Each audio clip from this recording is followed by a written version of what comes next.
Welcome, ladies and gentlemen. Welcome to a beginning video for Overt Attention Show. My name is Brian Ingram. I will be your host for this. This is sort of in supplement to the programs that we have been doing over at the End Time Tribune on Blog Talk Radio.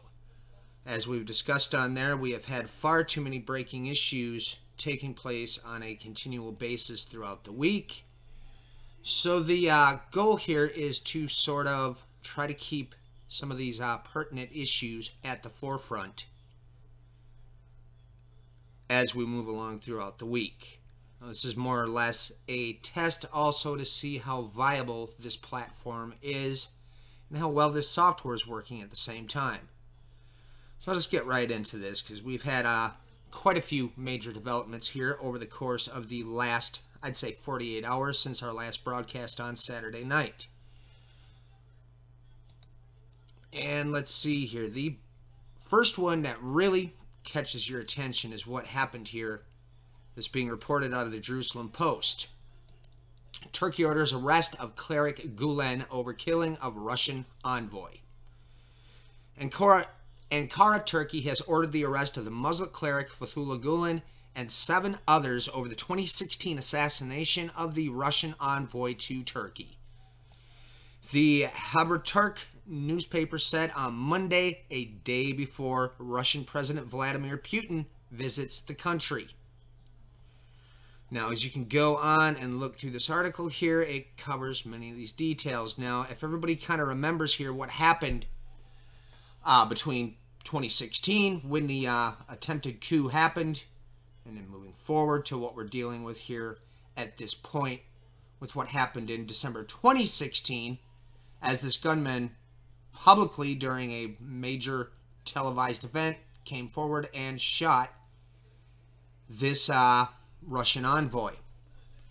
Now, for those that aren't familiar with Mr. Gulen and where he is, well, he is currently in Pennsylvania in the United States, and Turkey has been continually trying to bring up charges to bring him into Turkey for all of this. And we covered this quite some time back when this all broke over on my Bands of Time YouTube channel. Now, there's been a lot of things going on behind the scenes in Turkey as well here that it's a little bit pertinent that it's brought up, because in the midst of what we had breakout on Friday in the Gaza Strip between the Israelis and the Gaza Strip protests, there's been a lot of rather bizarre things that are going on. We've had a Hamas, ex-leader of Hamas, sitting in Turkey basically pointing out what their next set of goals are concerning this whole situation. And it's not altogether what I would call something that should be taken lightly, because, you know, within the same span of time, you know, as you can see here on the side, for instance, Erdogan, you are a terrorist. Netanyahu, you are a butcher. The two of them have been going back and forth here. And there's been continual calls from Erdogan concerning them calling all Muslims to essentially retake the Al-Aqsa Mosque, to attack Israel, so on and so forth. We've had reports out of Kurdish news that basically there's been different nationalist speeches going on. It's been pretty much confirmed what is known in many circles. On top of it as well, his links in with the Muslim Brotherhood. And this sort of gets complex. And this has been a major point that people really need to keep an eye on here with what's been happening with Turkey. You have this complete, really not so good situation happening on a continual basis here. We have reports on top of it after what has happened here in Afrin with the Turkish forces dropping into Syria and taking over that entire area. Well, now they're moving on Manbij, which happens to be the location as well where U.S. troops are stationed. And for those that have been paying attention to the drama within the Trump administration concerning comments made in the midst of last week about him pulling out of Syria, well, things are still getting more complicated in that realm as well. It's come to everybody's attention that where he was making this statement from was a news report released by a guy that's part of a one of your infamous think tanks. And the information is not lining up with reports that are coming out across, and it's getting to the point it's coming out of the Western world as well. Islamic State is having a resurgence in Syria. It's having a resurgence in Iraq. You have the Khorasan branch that is between Pakistan and Afghanistan and Iran. You have reports of them being in the Sinai, which we've known about for quite some time. That's been in and out of the news. A lot of stuff going on there as well. And then on top of it, bring up the Sinai. It's hard to leave out that Sisi just won his election here with 97% votes, even though he was pretty much the only candidate. More articles have been released as well concerning what's going on with the military arm there, and it appears there's quite a bit of corruption going on in that realm as well. And anybody that paid attention to the standoffs between the Egyptian military and Islamic State in the Sinai knows that the first round where they attempted to go in there and try to address this issue, well, it didn't turn out in Egypt's favor. So out of Israel as well, I've come across some rather strange statements concerning that during Friday's protest there was Islamic State members involved in those protests and even Iranian, but this is just one report where I've seen that mentioned, and this is kind of something that's a little difficult to verify, especially considering the back and forth between both sides, and of course the infamous bias we're seeing in both sides of the world. You know, there's a little blog in the midst of this that I'll get to at some point that really goes into addressing that on quite a more balanced level, which pretty much aligns with what I tried to state on Friday night's program that we did rather impromptu, entitled Perilous Passover. Now, anybody that's been paying attention to the markets knows that things have been in absolute chaos. We had this happen, obviously, at the end of February, is where we saw the first hits. And then, of course, March 2nd comes along. Donald Trump makes the announcement about the tariffs being launched on aluminum and steel, and everything has been sort of spinning out of control. So what happens today? Well, China hits U.S. goods with tariffs as sparks of trade war fly. And as we can see, Beijing. Reuters, China has increased tariffs by up to 25% on 128 U.S. products, from frozen pork and wine to certain fruits and nuts, escalating a dispute between the world's biggest economies in response to U.S. duties on imports of aluminum and steel. The tariffs, which take effect on Monday, were announced late on Sunday by China's finance ministry and matched a list of probable tariffs on up to $3 billion in U.S. goods published by China on March 23rd. Soon after the announcement, an editorial in the widely read Global Times newspaper warned that if the United States had thought China would not retaliate or would only take symbolic countermeasures, it could say goodbye to that delusion. Even though China and the U.S. have not publicly said they are in a trade war, the sparks of such a war have already started to fly, the newspaper said. The Ministry of Commerce said it was suspending its obligations to the World Trade Organization to reduce tariffs on 120 U.S. goods, including fruit and ethanol. These tariffs on these products will be raised by an extra 15%. And, rumors began to circulate, obviously coming out of varied Chinese news sources, that these tariffs were going to be implemented. Today, we've had even more stating that because we have the intellectual property disputes coming up here with the large tariffs, fines, and all that the United States administration is currently talking about placing on China. They have stated now in China that they will once again retaliate in kind, and this is leading nowhere good, folks. I don't really know how else to state this. This is just a little glance at what we were dealing with over the course of the last 24 hours.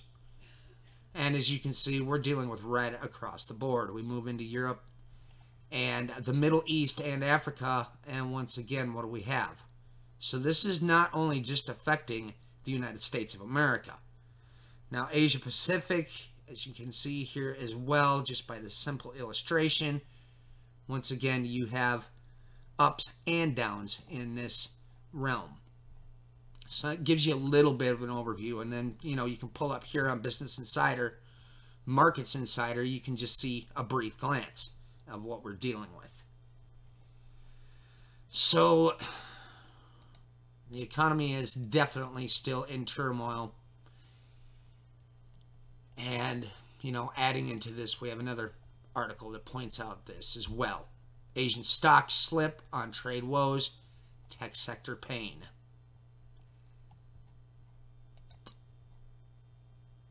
Taiwan and China spar over Taiwan premier's independence remarks. Taiwan's government said on Tuesday that China was stirring up its media to threaten the self-ruled island after a major state-run newspaper said China should issue an international arrest warrant for Taiwan's premier for his comments on independence. We've spoken about this on the End Time Tribune quite a bit from time to time. And the United States basically made a move that essentially, in the eyes of the Chinese people, is recognizing Taiwan as a sovereign government. And this is a breakaway that happened with the civil war between Taiwan and China.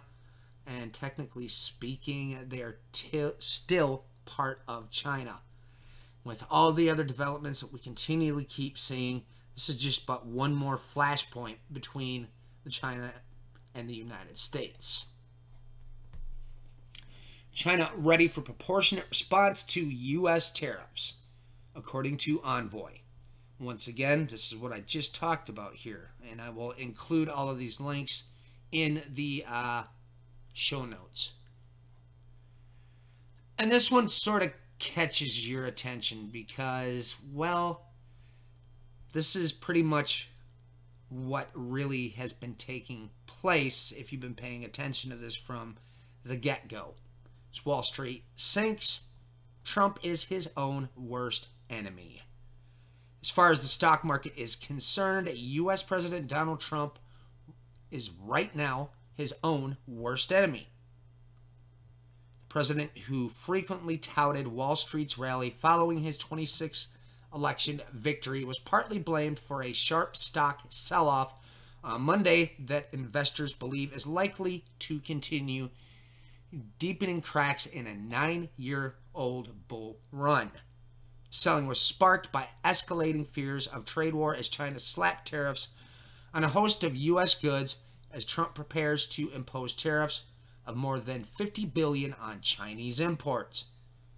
By Trump's renewed criticism of Amazon.com Incorporated, the president's behavior is now beginning to impact the capital markets, both the average and individual equities, said Doug Cass, president of Seabreeze Partners Management in Palm Beach, Florida. Again, you can go in and take a look at this through the link, folks. Another little development. This comes out of AFP News. Once again, this is something that's been brought up multiple times on the End Time Tribune. The Baltic states, NATO, all of this.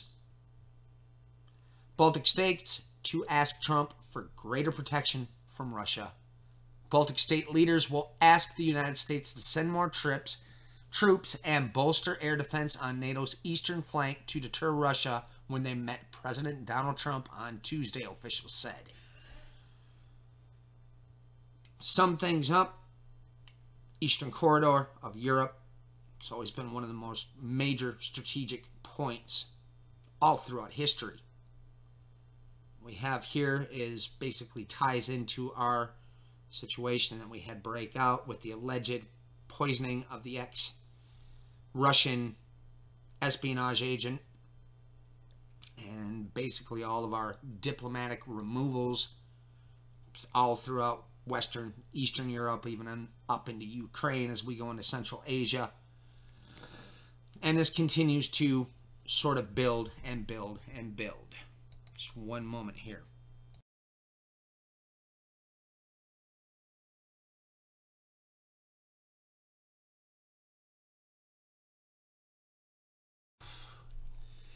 You know, and anybody that's been paying attention to this, even going back to, say, for instance, the end of the Cold War, knows to watch the Balkans for, how do we put this, trouble.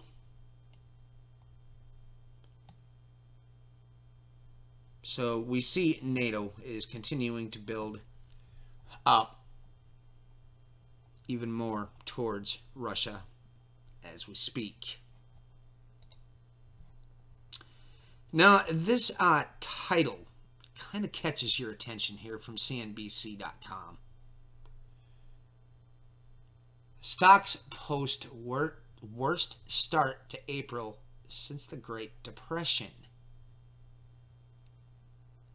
Stock market's start to the second quarter was its worst since the Great Depression, with the S&P 500 closing down more than 2.2% on Monday. The broad market index posts its worst start to April since 1929, according to S&P Global. The index also closed below its 200-day moving average, a key technical level, for the first time since June 2016, for 442 straight days. Bespoke Investment co-founder Justin Walters, who also noted the historic nature of the close, said in an email that equity fears aren't likely to abate until earnings arrive. Based on recent market action, the bears clearly have control right now, Walters wrote. The path of least resistance is lower until something comes along to reverse that trend.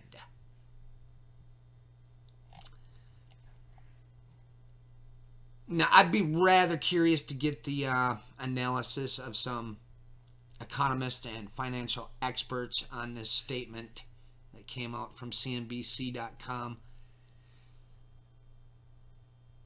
Nonetheless, a headline like that catches your attention real quick. And is this an indication where things are going? Okay, once again, this all ties right into what's going on with China, specifically with the One Belt, One Road. Connectivity projects in Indo-Pacific could compromise nation sovereignty, according to the U.S. This is out of the Indian Express. An apparent dig at China's Belt and Road Initiative, the U.S. voiced its concerns over the financing structure of connectivity projects, cautioning nations may compromise their sovereignty if they could not sustainably pay back their loans. We are concerned with the financing structures for connectivity projects. Alex Wong, Deputy Assistant Secretary of State for East Asia and Pacific Affairs, told reporters during a news conference. Here, when asked how the Trump administration is going to really propose the alternative for the infrastructure support as against those by China. Because if they are not structured in a way in which the nations of the region can sustainably pay them back over time, you will see that tends to compromise their sovereignty, Wong said. We are concerned with how projects are conceived of and implemented because we want these projects to be economically feasible. We want them to be connected with the economies of these nations in a smart way that increases their GDP, truly drives regional integration, and doesn't weigh them down, he said. Again, and this really comes back to square one, folks. This has been talked about time and time again on the End Time Tribune. But we have the security document, the policy for the United States released last year that singled out Russia and China being the largest threat to America, or AKA American interests. And, to sort of paraphrase that, even as many of the commentators are now beginning to point out that China is the world's second largest growing economy at this stage. So who is it that's really threatened by this? When you reset your security policies aimed at a nation because their economy is raising, folks, I think it's time to take a stroll back through the history books and maybe sit down and look at the tactics that the United States has used on a continual basis against many of these nations. I mean, heck, take a look at what was pulled on Mexico. That'll give you a little indication. So when this comes front and center into our national security policies, you have one belt, one road always coming up continually in this. Look, folks, start watching all those places on the one belt, one road. Watch for skirmishes breaking out, problems within the governing bodies. There's little telltale signs in some of the most important ports along the One Belt Road, for instance, Myanmar. Folks, we saw the trouble that broke out in Myanmar, which is still continuing right now. And it sort of just boils over at the same time that One Belt, One Road really gets moving ahead. And Myanmar's had these outbreaks before. This is not the first time. So, folks, this is once again, as this program is called, Overt Attention Show. It's where you sort of have to zoom in on it and look at what's right in front of your eyes. You have overt, which is out in the open, or you have covert, that which is hidden. And that's sort of the extent to this here. Because we're dealing with things that we can see right in front of our eyes. We don't go down the atypical, how do we put this, route that most of these conspiracists go with. No, you go with the hard facts, and you go from there. Source material is of utmost importance. And, we really got to keep an eye on what news sources we're sort of getting our facts from. I think to illustrate this too, this is something I caught. And over here, I put this up on my Twitter feed. Now, assuming this is the quote-unquote, as many will put the real in front of their name, but nonetheless, assuming this is the real Dan Rather, I find this rather disturbing. As he states here, news anchors looking into camera and reading script handed down by a corporate overlord, words meant to obscure the truth, not elucidate it, isn't journalism, it's propaganda, it's Orwellian. A slippery slope to how despots wrest power, silence dissent, impress the masses. Okay, as I stated before, if this really is Dan Rather that stated this, I think people really need to pay attention to that. Because I find that very disturbing. Let me try to get to some of these last few stories here before I close this down.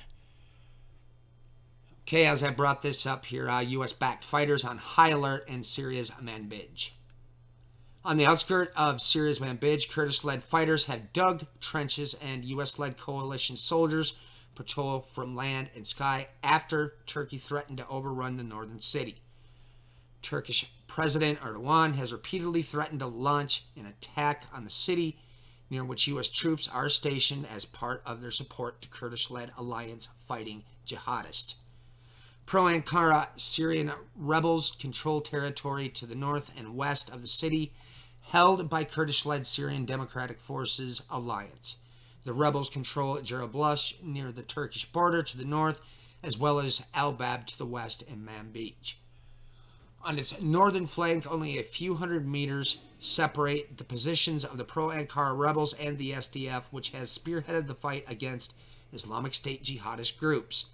Outside Manbij, as spring turns the surrounding hills bright green, Kurdish fighters have been consolidating their positions in preparation for possible assault. On the front line, the facade of derelict home sheltering SDF fighters was riddled with bullet holes. We are on high alert. There are always skirmishes at night. Kurdish fighter Shair Kobain said, they fire mortar rounds and shell our positions. At a U.S. military base near the city, 3 armored cars bearing the U.S. flag were driven back to camp after completing a mission. This goes on to explain these details. And we have further on down here, an AFP correspondent saw the U.S. troops even after President Trump said Thursday that he would pull forces out of Syria very soon. Trump was speaking the same day that 2 members of the coalition, an American and Britain, were killed by an improvised explosive device in Manbij. Since 2014, the coalition has provided weapons, training, and other support to fighting Islamic State jihadists in Syria and neighboring Iraq. Turkey-led forces last month seized control of the Kurdish enclave of Afrin, the west of Manbij, after a 2-month assault that killed dozens of civilians and displaced tens of thousands of civilians. Ankara views the Kurdish People's Protection Units, the YPG militia that controls Afrin, as terrorists, also though the YPG formed the backbone of the U.S.-backed SDF that has ousted Islamic State from much of Syria. Erdogan has warned that Turkey could extend the Afrin offensive to Manbij. Trenches have been dug out the side of the city and checkpoints erected to thoroughly scan the identity papers of those entering the city. And this goes on and it continues. And some strange things are being spoken out there through a few different news sources that Trump is stepping backwards on what he stated about pulling everybody out of Syria. So once again, we get contradicting reports are coming out of the media on a continual basis as to what in the world is actually happening.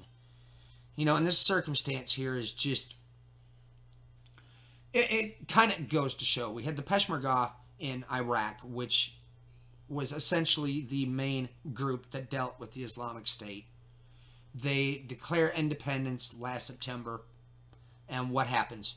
The entire international community looks the other way as basically Shiite-backed Iraqi groups come in and take over Kirkuk, and they're just left alone in the midst of this. And so what's happening here as well, when you have these allied forces that are Kurdish that are also fighting against Islamic State in Syria? Well, folks, there's been weird talks going on in the background with Erdogan, with President Trump, and there doesn't seem to be any sort of crackdown or statements against what they're doing.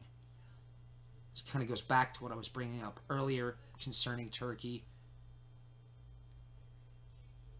This is one of many messes that we have to keep a close eye on in the world. And, you know, the fact alone that you've got a NATO member, which is Turkey, who, mind you, I believe it's today that this starts.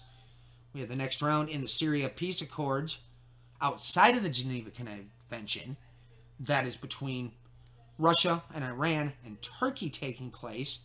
And where? In Turkey. We have a NATO member, Turkey, who, you know, never mind the fact that they just finally announced that they now have the Russian missile defense system, and it's been set up apparently. And yet we have also our commander-in-chief talking to him in the background.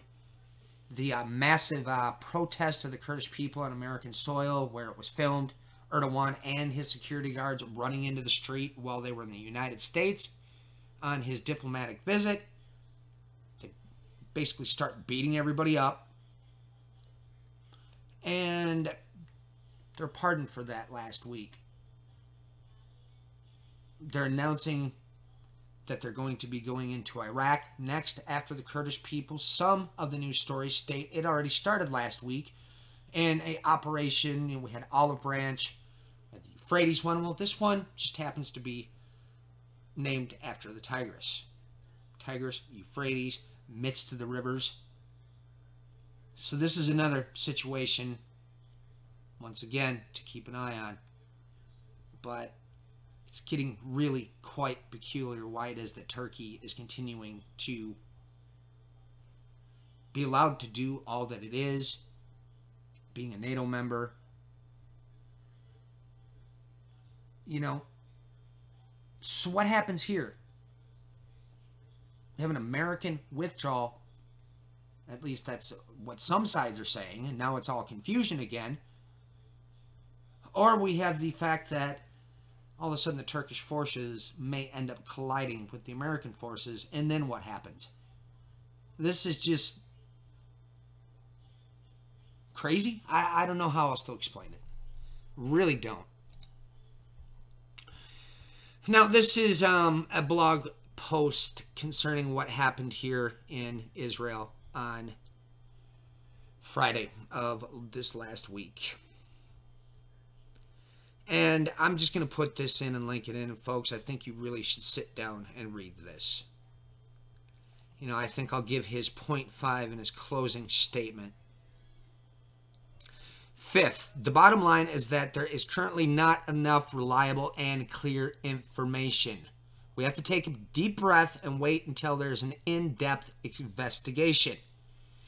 I don't expect the Defense Minister Lieberman to order such an inquiry. I do trust and hope the General Staff is doing so without Lieberman's intervention. Finally, a footnote. The situation in Gaza is very, very bad. Inconceivable poverty, horrific living conditions, regardless of whether it is Israel's fault or not.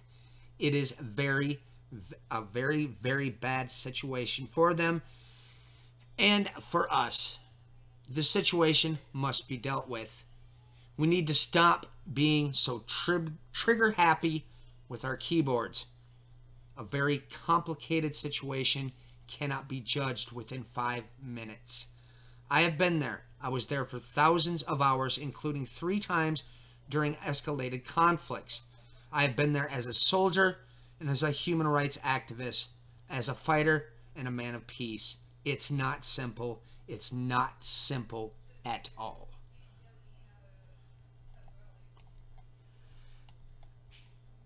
And this guy sums it up. He is right on the mark. And this is out of the blog section of the timesofisrael.com. When it comes to Gaza, hold your fire. When we started the broadcast on Friday night, on Perilous Passover, I went out of my way to explain this, and I have watched this continue in both circles we have people jumping to either one side or the other with not knowing the entirety of the facts.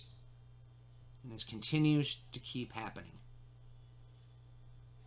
Okay, folks, as he states, and as I stated in that program, spending about an hour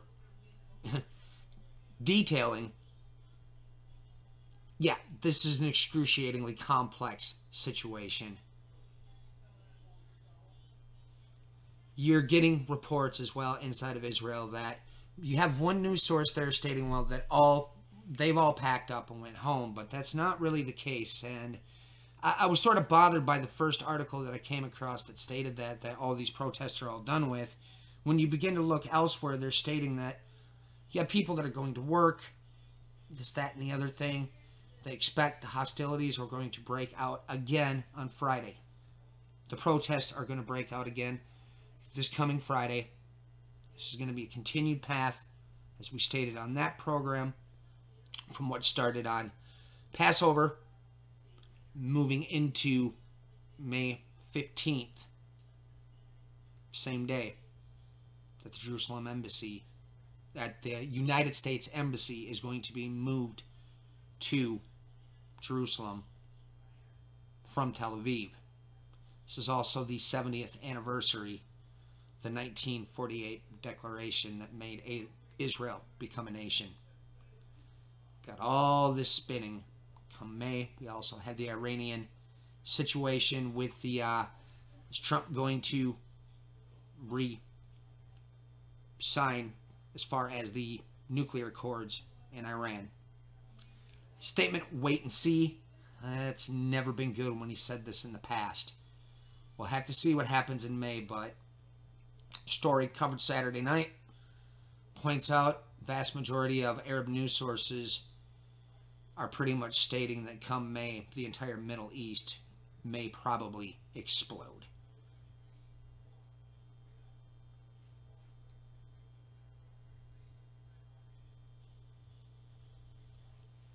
Just keep an eye on this as well.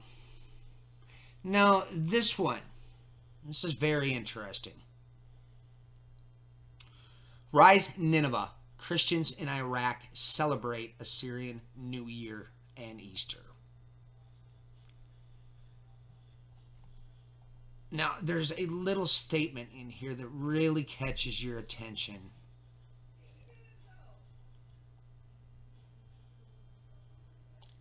Referring to Nineveh, Jonah, Abraham, got the Ur of the Chaldees.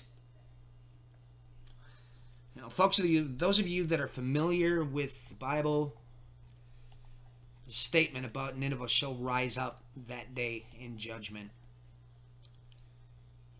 This is a rather interesting title for this, and it tends to make you wonder.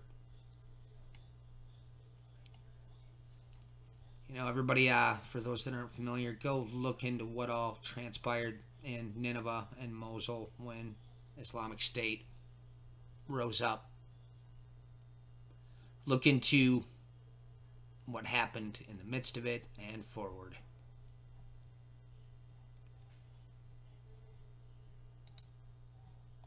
And did we cover this? No, we didn't. Arab League to discuss Israeli massacre in Gaza. The meeting comes in response to a Palestinian request that was supported by Kuwait, Egypt, and Jordan. The Arab League is planning to hold an emergency meeting on Tuesday at the level of permanent representatives to discuss the crimes of the occupation against the Palestinian people. The Assistant Secretary General for Palestinian Affairs, Syed Abu Ali, told official Palestinian news agency Wafa. He added that the League is closely following the developments after the Israeli massacre against peaceful civilians on the Gaza border. Abu Ali called on the international community to put an end to immediate halt to Israeli crimes and to provide protection to the Palestinian people. The meeting comes in response to a Palestinian request that was supported by Kuwait, Egypt, and Jordan. Meanwhile, a Jordanian columnist advised the Palestinians that they should refrain from responding violently to the IDF's killing of 16 protesters along the Gaza fence on Friday. So again, you can, I will be putting that in the show notes. We already touched on all that.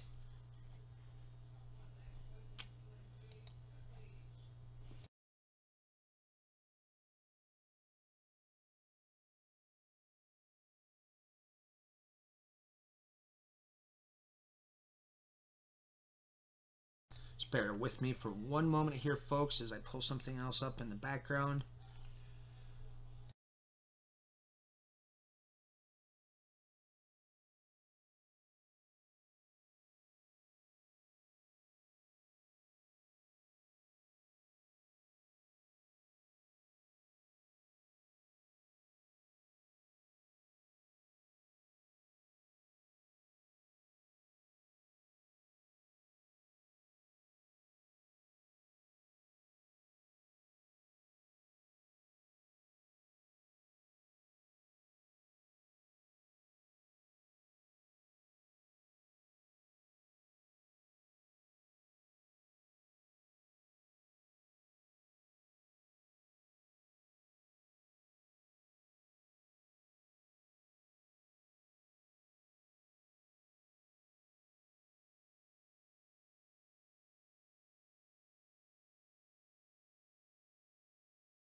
All right, folks, for those of you that are interested in listening to our weekly podcast, you can find us here at the End Time Tribune, which is blogtalkradio.com/End Tribune. My website is here at overtattentionshow.com. If you'd like to follow me on Twitter, you can find me at overtattentionshow. All right, thanks for joining us.